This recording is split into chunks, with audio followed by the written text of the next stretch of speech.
बिस्मिल्लाहिर्रहमानिर्रहीम, अस्सलाम वालेकुम। This is Sadia Arshad, I am astrologer, NLP trainer and hypnotherapist. आज हम एक ज़बरदस्त मौजू पे बात करने जा रहे हैं जिसको कहते हैं लव बॉम्बिंग। लव बॉम्बिंग क्या होती है? ये कुछ ऐसे लोग होते हैं जो कि एकदम से आपकी तरफ आते हैं और आपको कहते हैं कि बस जो हो वो तुम ही हो, तुम्हारे अलावा कोई और ना दिखता है, ना मिलेगा, ना कुछ और होगा। जितनी तेज़ी से ये आपकी तरफ बढ़ते हैं उतनी ही तेज़ी से ये मामला ख़त्म हो जाता है।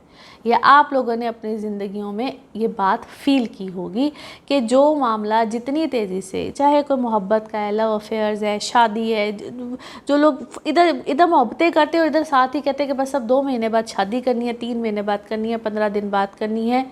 इस चीज़ से एहतियात कीजिए, इस चीज़ को अपनी ज़िंदगी में मत आने दीजिए।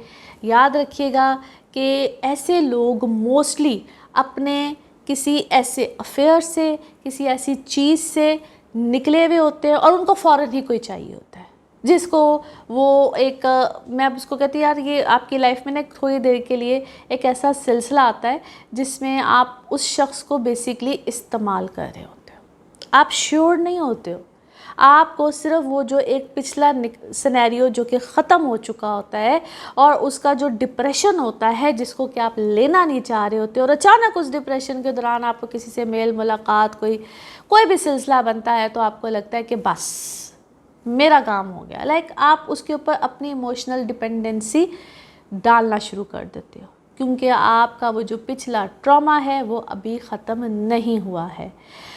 अब इस चीज़ को फिगर आउट कैसे किया जाए कि हमारे साथ जो भी कर रहा है वो क्या कर रहा है और कैसे कर रहा है।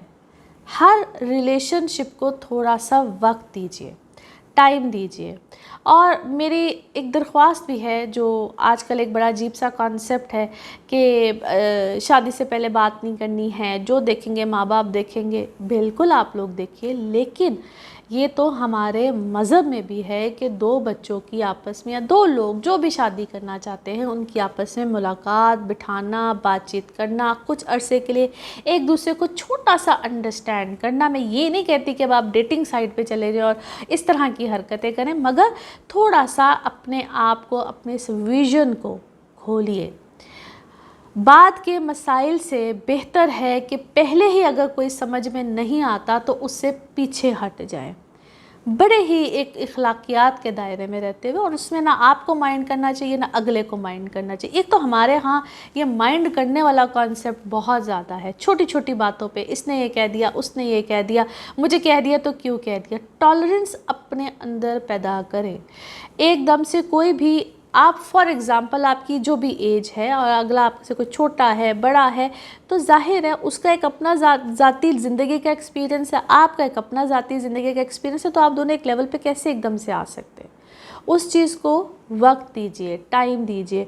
और फिर से गुजारिश कर रही हूँ, जो मैं बार बार गुजारिश करती हूँ कि प्लीज़ अपने बड़ों को अदब कीजिए, वो जो कहें उसके मुताबिक ही कीजिए। लेकिन बड़ों से भी गुजारिश है कि वो अपने बच्चों को थोड़ा सा इस मामले, वो पुराने ख़यालात, वो उन चीज़ों से बाहर आ जाए, क्योंकि वो जो भी पुराने ख़यालात थे that was not the part of basically जो हमारा मज़हब है, इस्लाम है। इखलाकियात से बाहर नहीं निकलना है, उन चीज़ों को सामने रखते हुए, और बड़े अच्छे तरीके से इस चीज़ों को सॉल्व किया जा सकता है। मेरा दिल करता है मैं रोज़ तकरीबन, यकीन करें, कि इसी टॉपिक पे बात करूं, क्योंकि जो मेजॉरिटी प्रॉब्लम्स सामने आती हैं, या आप लोग जब अपनी सेशंस बुक कराते हैं, जो रीडिंग्स में करती हूँ, उसमें मेजॉरिटी जो प्रॉब्लम्स होती हैं वो सिर्फ इसी चीज़ के ऊपर बेस कर रही होती हैं। एंड समटाइम्स हम बहुत देर से किसी एक शख्स को जानते हैं, उसके साथ कोई अफेयर चल रहा है, जो भी उसको कह लीजिए, अंडरस्टैंडिंग भी है, और फिर एकदम से जब शादी होती है तो आपको वही शख्स अजनबी लगना शुरू हो जाता है। इस टॉपिक पे हम अगली दफ़ा बात करेंगे। अपना खूब ख्याल रखिए। मुझे उम्मीद है कि ये टॉपिक आपको अच्छा लगा होगा, और आप और किस टॉपिक पे बात सुनना चाहते हैं, देखना चाहते हैं, मुझे कमेंट्स में ज़रूर बताइए। आपके अपने इस चीज़ के बारे में क्या ख्यालात हैं, ज़रूर शेयर कीजिए। میں کوشش یہ کروں گی کہ جب اپنی اگلی ویڈیو اسی طرح سے کسی ٹاپک کے ساتھ بناؤں تو آپ کا نام لے کر، آپ کا جو آئی ڈی ہوگا اس کا نام لے کر ہم اس ٹاپک کو ڈسکس بھی کریں گے اور آپ کے متعلق بھی بات کریں گے۔ اپنا خوب خیال رکھیے، چینل کو سبسکرائب کرتے رہیے، اگلے ہفتے پھر ملاقات ہوگی۔ Thank you.